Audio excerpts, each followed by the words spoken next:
Hey guys, Josh Brooks here with Hard Hat Veterans, and today we're at the lovely Sweetwater Rifle and Pistol Club range. And as you can tell by the table in front of me here, we've got a wide variety of weapon systems, and you might be wondering why, and that's a good question. You see, yesterday I was looking at the FBI statistics between 2004 and 2013 for officer-related deaths, and I realized there's a wide range of threats on there. Now, when we do our lab tests, we generally only test to 9mm, 357 SIG, and 44 Magnum. We do that because those are fairly common threats and because we're trying to meet the NIJ 3A standard with our helmet along with the ACH contract. But I figured, why don't we go out to the range and shoot our helmets with every single one of those calibers? Thankfully, we've got friends at TJB Outdoors, and they just happen to have some of those really weird calibers like 7.62 by 2.5 Tokarev, 10mm, which isn't really weird, but it's not a gun that I own. What is this, 380, 32 ACP. So we're gonna go ahead and we're gonna set this up on my friend Bob downrange over here. So this is one of our ATE Gen 2 helmets, and this is Bob. If you guys wanna get a good look at him real quick before we put this on so you can see we're not doing any parlor tricks. And this is just one of our Blem helmets. It's one of the ones that we can't sell because it has paint issues, or it has something wrong with the rubber, or maybe the NVG shroud's messed up. It's one of the ones that we're not gonna sell. So that makes it a perfect candidate for coming out here to the range and getting shot in a YouTube video for you guys. All right, Bob, you hold on tight. All right, the first shot we're gonna be taking on the helmet is the 22 LR. Now, 22 LR is the size of the projectile we use in V50 testing. It's also responsible for 12 law enforcement officer deaths between 2004 and 2013. So we're gonna go ahead and take 22 LR out of this Ruger. We're gonna shoot it into the Gen 2 ATE, and the Gen 2 is gonna be absolutely fine. All right, we hit right here. Weapons on safe, pointed down range. Go take it off. So ignore this little guy. I shot a little low on that first shot. That happens. I'm not a crazy good shooter, and I've got 14 different handguns that we're shooting today. So we peel this back, you can go ahead and see inside. It did absolutely nothing to the helmet whatsoever. And again, this is where we test for V50. So we start seeing, I believe, around 2,500 feet per second is when we start seeing 22 size projectiles being able to do damage to the helmet. And I believe this shoots at about 1,400 feet per second is what we were just going with there. So now we're gonna go back up range and we are going to increase the caliber. All right, next on the list, we got this little Kel-Tec 32. This firearm, according to those same statistics, is responsible, well, not this specific firearm, but this caliber is responsible for 5 officer deaths, same years. All of our stats are gonna be coming from those same years. And we're gonna have a link to that down in the description. Now you're gonna have to bear with me because for some reason we don't have an optic on this. Well, not an optic, we don't have sights on this pistol at all. So this will be interesting. All right, we just cleared that 32 out. We're gonna come on downrange and see the hit. Looks like we hit a little bit high on the top. You can see the impact right here from that 32. Chipped the paint, but I think when we look on the inside here, we are gonna be okay. So you can see the inside of the helmet. Right here is roughly where the impact is. You can't feel any bulge or the round coming in. My hand should be enough out of the way. And just so you guys are aware, we're marking these as well. If you're at any of our trade shows where you see us, you will probably be able to see these helmets in person, because that's another one of the reasons why we are out here shooting these. We're gonna go ahead and rotate this. We're doing one shot on each side of the helmet. Again, these are experiments. These are not official lab tests. Cody wants to apparently just do a little dance here. All right, let's go shoot it with 38. James Bond music intensifies. We got a little Walter PPK here. This is shooting 38. And we are gonna go ahead and shoot that same target, same range. This firearm, believe it or not this specific firearm, but this caliber, is responsible for 42 officer deaths.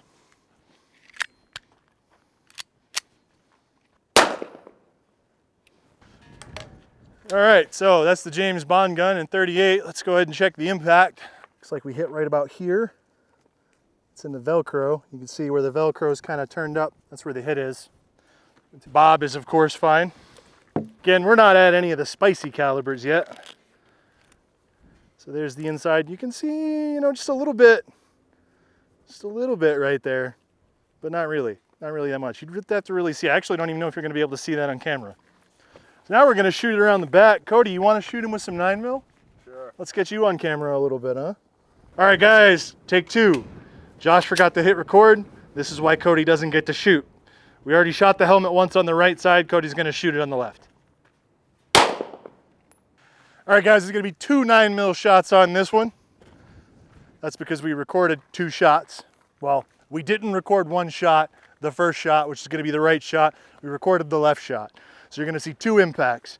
One here on the right from the first shot that we didn't record because I'm not the camera guy. One here on the left. Let's go ahead and take the helmet off and check it out. This is where we should start to see a little bit of back face deformation. Keep in mind, this is 2 rounds right in close proximity to one another. And that is the 9mm. All right, now we're gonna shoot the top of the helmet with 40 Smith & Wesson out of a 6 Hour P226. We're gonna let Cody take that shot as well.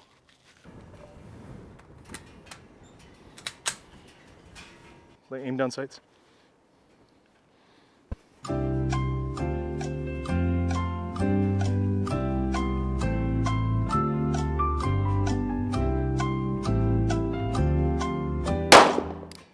Sorry, that was like the infinite trigger pull there. Like it would never stop. Cody, go ahead and review that 40 Smith & Wesson shot. That was the longest trigger pull in history. Longest is infinity. Just running it non-stop. All right, 40 Smith & Wesson. This should be the part where we start seeing some back face deformation on the helmet. Let's lift the table up first, Cody. We should start seeing some back face deformation on the helmet at this stage. Remember, all of the back face deformation testing that you do in a lab is usually at 9mm, so this is where things are gonna start to look a little bit worse than you would expect. But this is 40 Smith & Wesson to the top of the helmet, and you can see the hit was right here. You can actually see where the round stopped before it went into the helmet, which is impressive, and we have 0 back face deformation whatsoever. I'm actually confused on this one myself. This is definitely a hit. And you see, this is why you need to do lab tests. And we do conduct lab testing to 40 Smith & Wesson and 45 ACP, specifically,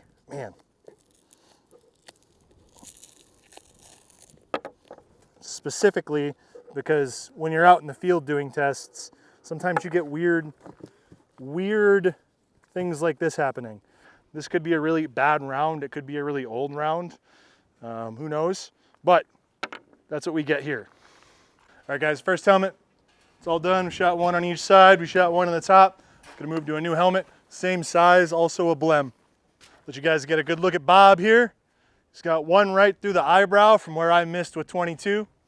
Bob's got his shiny new helmet. Now we're gonna start shooting it with the bigger rounds. We got 10mm. We're still expecting no penetration with this. We're shooting it out of the Delta Elite Colt 1911. This one's going on the front. You ready, Cody? Yep. Did I fucking miss? Huh. All right, interesting shot. We were aiming for right here. We hit a little low because I'm not a perfect shooter. We hit right here. Shot came in, hit the back of the helmet. So as we can see, exit wound right here, a little low. And again, this is why you use labs, because they use bench rested guns and they don't waste your products. So here's our impact, low on the outside. We have no penetration. This is a bolt. So the round didn't travel all the way through the helmet. And you can see the back face signature here is quite limited on the outside. I guess it would be an out face deformation. So, not the best shot. You think, Cody, do we need to shoot him with that again, or can we come back around and do it later? It's up to you. All right, let's move up to 45. And this is 10mm, guys. This is responsible for a grand total of 4 officer deaths in those same time frames. Let's go ahead and get Bob strapped back in and then go try 45. What do you say? Grabbing the 45 caliber pistol. This is a Para 1911. We are shooting 45 ammunition out of it. This handgun is responsible for 39 officer deaths. Well, not this handgun, but this caliber round between those the same date ranges. Are we ready, Cody?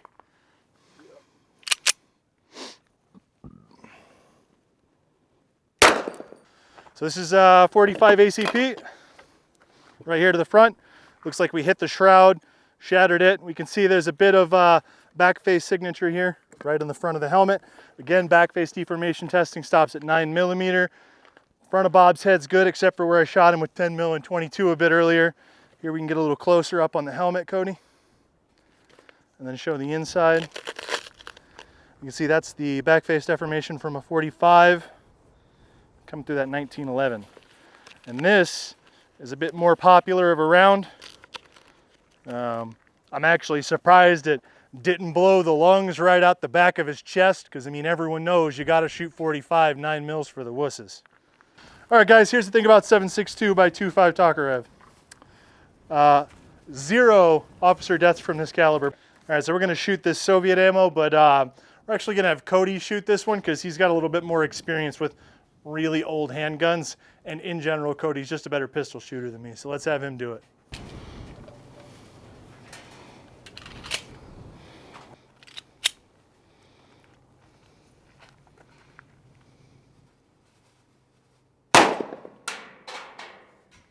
It's a pretty niche round, guys, but we're getting into the territory where I'm expecting we're going to see some actual back face deformation. So looks like our hit was right here, impact was solid. And inside of the helmet from 7.62 Tokarev. Got a little bit of back face deformation there. Again, that's probably well within standards. Remember the standard being 24.5mm on 9mm per the ACH standard, which is the only back face deformation standard out there that exists. But next up, we start getting into the fun ones, like 357 SIG, 44 Magnum. All right, guys, coming up next, we're going to be shooting 357 SIG out of this little Kimber revolver. This round right here is responsible for 12 officer deaths between 2004 and 2013. I'm going to go ahead and shoot it on this helmet right here. You ready, Cody? Yeah. I'm not too great of a revolver shooter, but here we go.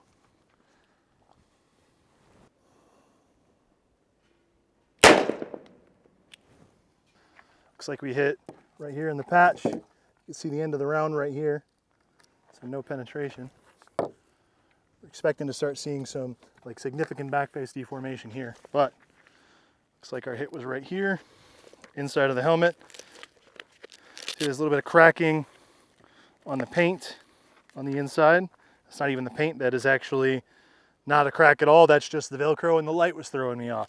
But as you can see, there's minimal back face deformation right there from 357 SIG, which is actually pretty impressive. I was expecting more.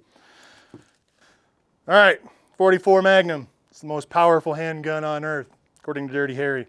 It's also responsible for 3 officer deaths between 2004 and 2013. I know you keep hearing me repeat that over and over again, but I want you to get that through your heads. These are the years that we're using for this study. I'm going to shoot 44 Magnum into the top of the helmet. Keep in mind, this is the maximum for our resistance to penetration testing at the labs. So we should not see penetration here. We should see, I would say, significant back face deformation, even though we're shooting the top of the helmet. Ready, Cody? Let's go ahead and check it out. Cody, you want to get in here? I'll get my shadow out of the way so you can just get a view of the top of that helmet. So we can see that we're starting to get more significant back face deformation here with the 44 Magnum than we otherwise would. But this is exactly what we expect when we start testing against that round. 44 Magnum is used for resistance to penetration testing, and that's about all it's a good judge of, because if you're getting shot with that round, you're already having a pretty bad day. All right, guys, we're changing out to the BTE on the next shot, which is going to be 50 AE, and then we're going to go to the shotgun after that. First, I want to talk about the head form here before we put this on. Now, you notice that this did crack from the kinetic energy of that 44 Magnum round. I want you guys to remember, this is cheap plastic. This is meant for holding up hats on people's Etsy store, not helmets that are being blasted by high caliber rounds. All right, Bob, I know you're already having a bad day, but we're gonna protect you from the 50 cal that's coming your way. All right, Desert Eagle, Magnum Research. One officer involved death between 2004 and 2013 with this thing. This is also outside of our resistance to penetration rating, as in we don't test to this round. We test to 44 Magnum, that is the highest we test to. And we're about to shoot this helmet with the 50 cal. Are you ready, Cody? Yep. All right, here we go.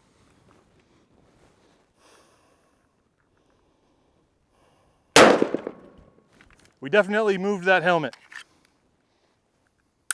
Weapon safe. No, hold on.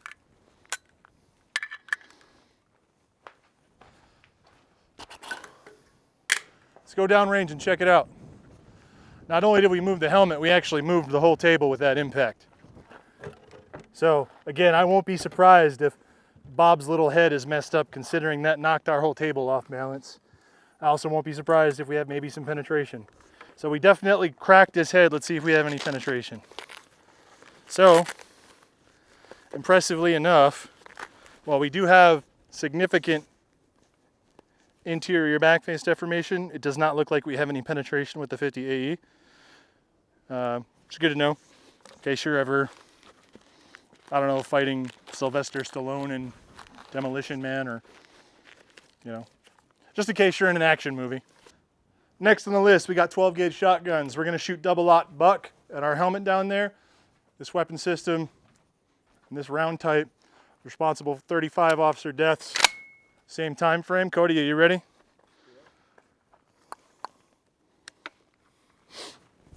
Here we go. Give me a second. Okay. This is a significant impact. We're very close. Looks like Bob might have a little bit of double-aught buck that went below the helmet here. You can see that pattern, that spread from the inside of the helmet. Not too shabby. Doesn't look like anything penetrated. You can actually see where it chewed it up pretty good. All right. So Bob's had a really bad day with kinetic impacts. We've shot these helmets with a whole bunch of different rounds ranging from 22 LR all the way up to a 12 gauge. And I think I owe you guys a 10 millimeter shot, don't I, Cody? Yeah. All right, well, we still got one side of this helmet. It's good. Let's check it out. All right, let's get you guys that 10 millimeter shot that I promised. Since we missed and shot the back of that helmet, my bad. This time I got a little bit more surface area to shoot on. So if I suck, it's on me. Ready? 3, 2, 1. Hit the bottom left of the helmet.